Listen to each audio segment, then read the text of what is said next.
Mesdames, Messieurs, bonsoir. Le ranch champêtre Kaoni à Saint-Denis a organisé aujourd'hui son événement hivernal appelé Winter Wonderland. Les familles de la province ont été invitées à faire de la promenade en traîneau. Fatoumata Traoré. C'est le Winter Wonderland aujourd'hui au Ranch Champêtre Conti. L'objectif de cette activité, c'est de rassembler les familles et d'inviter les enfants à faire une balade en traîneau. On a une randonnée en sleigh avec nos chevaux.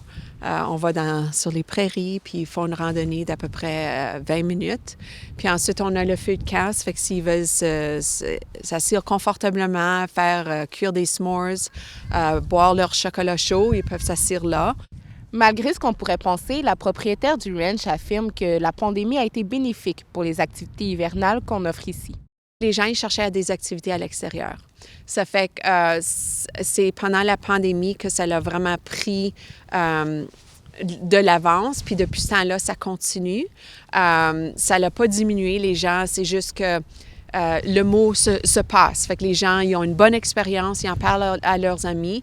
Puis on a, tu sais, de 15 à 2000 personnes pendant le mois de décembre. Ça fait que ça l'a pas changé. C'est mieux. Pour les familles qui sont présentes ici aujourd'hui, l'objectif est de rendre cette journée mémorable pour les enfants. Je veux juste les voir sourire. Ils adorent les chevaux. Ils sont très excités. Ils ont 4 et 7 ans. Cela va être agréable de les voir toucher les animaux. Ils vont aussi adorer les chiens et les chats qui sont ici. Le Winter Wonderland se poursuivra pour le reste de la saison hivernale. Ici Fatoumata Traoré, Radio-Canada, Saint-Denis. Un adolescent de 14 ans a été condamné à près de 7 ans de détention pour avoir tué sa mère enceinte. Il a plaidé coupable l'année dernière de meurtre au second degré pour le décès survenu en 2021 dans la ville de Choiceland, au nord-est de Prince-Albert. Le juge a également inclus une disposition que les autorités peuvent appliquer pour que l'adolescent reste en détention au-delà de sa peine s'il est considéré comme un risque de récidive. Les médicaments biologiques prescrits à plusieurs patients saskatchewanais seront remplacés par un équivalent biosimilaire dès le 30 avril 2023.